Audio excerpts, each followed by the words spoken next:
Dans une pièce austère éclairée d'une lumière crue,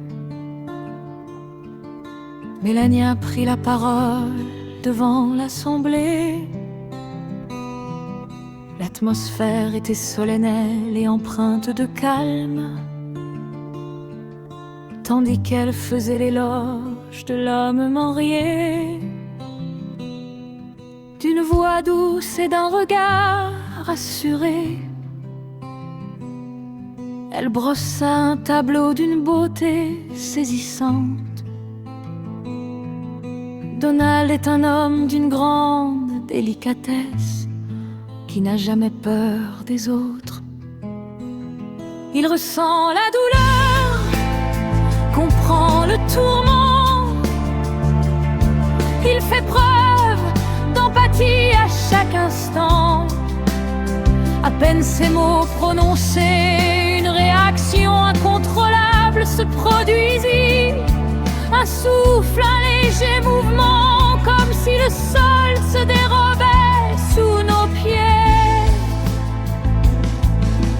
Puis, des canapés et des dossiers, un rire sincère s'éleva. Ce n'était ni des applaudissements, ni des honneurs, mais un cœur étouffé d'étonnement profond.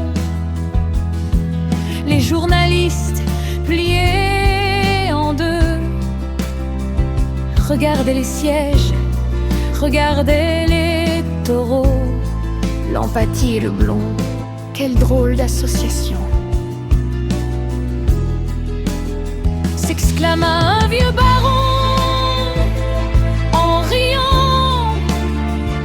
Même les statues de marbre et de laiton semblèrent trembler sous l'effet du mouvement.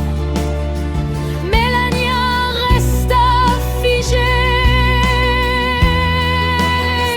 tandis que la pièce perdait tout son voile. Elle tenta de dire: c'est un homme sensible, mais les rires rendirent la situation invraisemblable. Pendant ce temps, le magnat dans son bureau ovale cherchait peut-être une signification universelle, qu'il s'agisse d'une plaisanterie ou d'un lapsus fatal. L'effet en direct fut véritablement dévastateur. Entre les tweets et les rires dressés, nombreux étaient ceux qui semblaient complètement désorientés. Voir le loup déguisé en agneau rendit l'instant véritablement précieux. La Maison Blanche trembla sous l'effet de la plaisanterie, tandis que le décorum volait en éclats. Parler avec le cœur à ceux qui font preuve de rigueur était comme plonger dans l'erreur, et ce mot si délicat se retrouva au cœur d'une plaisanterie reprise par tous.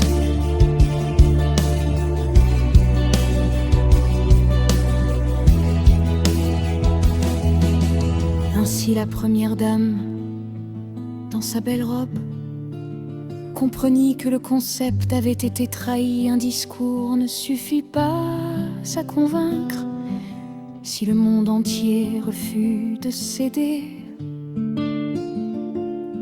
Le souvenir de ce rire demeure, témoignant d'une vertu jamais vue auparavant.